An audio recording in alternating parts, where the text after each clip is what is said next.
And Ahab told Jezebel all that Elijah had done, and withal how he had slain all the prophets with the sword. Then Jezebel sent a messenger unto Elijah, saying, So let the gods do, and more also, if I make not thy life as the life of one of them by tomorrow about this time. And when he saw, he arose, and went for his life, and came to Beersheba, which to Judah, and left his servant there. But he himself went a day's journey into the wilderness, and came and sat down under a juniper tree, and he requested for himself that he might die, and said, It is enough, now, O Lord, take away my life, for I not better than my fathers. And as he lay and slept under a juniper tree, behold, then an angel touched him, and said unto him, Arise, eat. And he looked, and, behold, a cake baken on the coals, and a cruse of water at his head. And he did eat and drink, and laid him down again. And the angel of the Lord came again the second time, and touched him, and said, Arise, eat, because the journey too great for thee.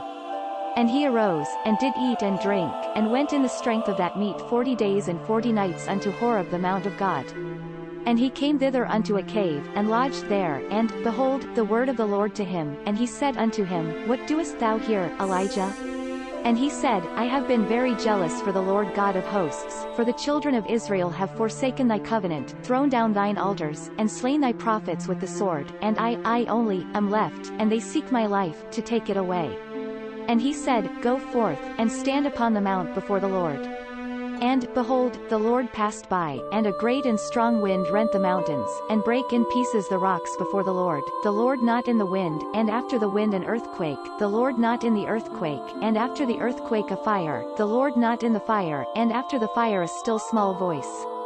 And it was, when Elijah heard, that he wrapped his face in his mantle, and went out, and stood in the entering in of the cave. And, behold, a voice unto him, and said, What doest thou here, Elijah? And he said, I have been very jealous for the Lord God of hosts, because the children of Israel have forsaken thy covenant, thrown down thine altars, and slain thy prophets with the sword, and I only, am left, and they seek my life, to take it away.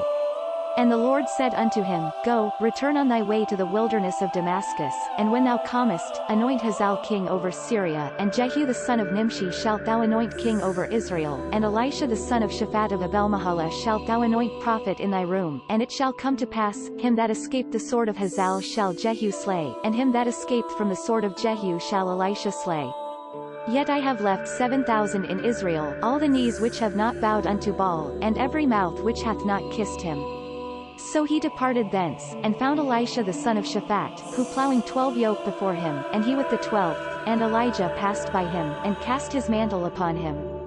And he left the oxen, and ran after Elijah, and said, Let me, I pray thee, kiss my father and my mother, and I will follow thee. And he said unto him, Go back again, for what have I done to thee? And he returned back from him, and took a yoke of oxen, and slew them, and boiled their flesh with the instruments of the oxen, and gave unto the people, and they did eat. Then he arose, and went after Elijah, and ministered unto him. This content was provided by angelotricarico.com. Subscribe to the channel for more stories.